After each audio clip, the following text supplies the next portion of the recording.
Hello, my name's Robin Furby. I run a business called Section 106 Management.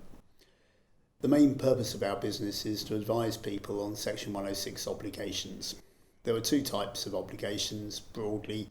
There's affordable housing, and then there are infrastructure requirements such as education, leisure, etc. The purpose of this video is to talk about affordable housing. All local authorities have affordable housing policies. They vary somewhat in their threshold, in that in places like Enfield and Merton the threshold is one house above which you have to make a cash contribution.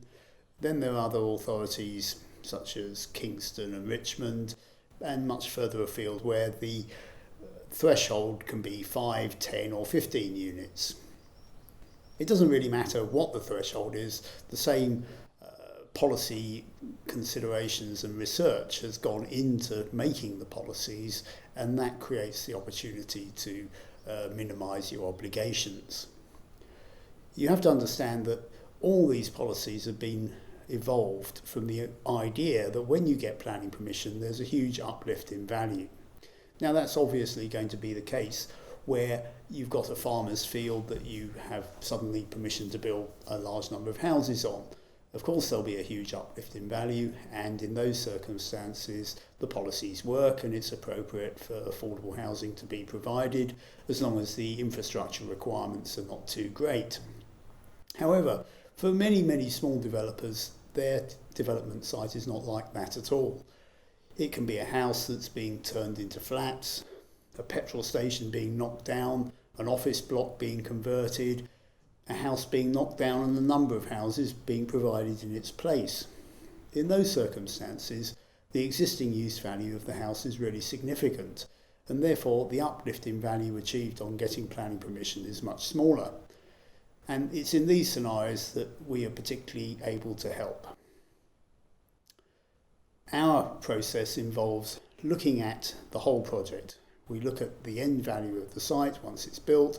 From that we deduct the costs of building it, architects' fees, interest, contingencies, everything we can think of. We get left with a figure called the residual value, and we compare the residual value to the existing use value of the property.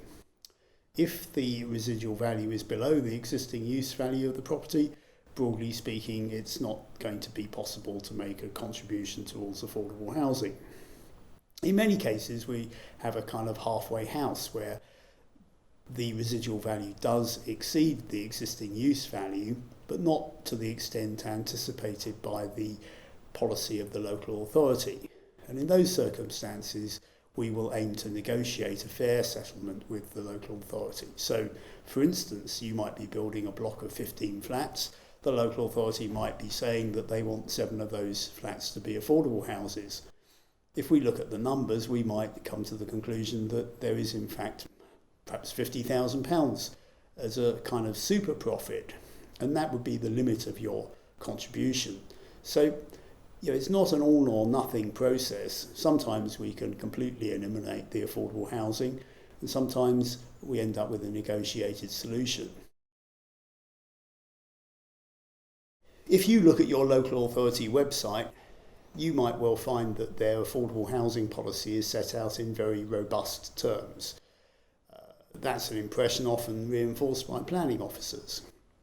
The reality is that because of the provisions of Section 173 of the National Planning Policy Framework, all affordable housing policies are subject to viability. So therefore, pretty much every occasion where there's an existing use value, we're going to be able to help you. The standard procedure is that we prepare a viability report for you. That should go into the local authority along with your planning application. Local authorities tend to get a bit cross if you wait till the very last moment before putting it in. Once the local authority have the viability report, they will either send it to an internal consultant or to external consultants for vetting. Very often you have to pay for that process, which is annoying, but really seemingly an unavoidable process. Once the external consultant has looked at the report, there's normally a period of negotiation, which leads to a settlement. This then feeds back into the Section 106 or unilateral undertaking that you will be asked to enter into before the planning permission is issued. We can help there as well if necessary, and it's quite important sometimes to maintain some continuity between the planning department and the legal department so that you don't have the planning department saying one thing and the legal department saying another thing. It's important for small developers to realise that while this sounds like a very confrontational process, it isn't at all.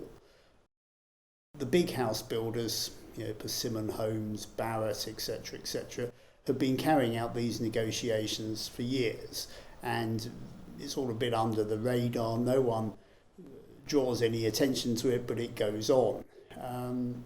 Therefore, what we're doing is bringing to the small and medium-sized developer the type of service that the really large developers already utilise.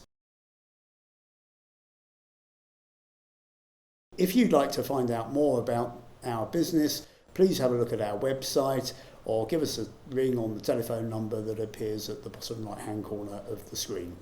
Thank you for listening.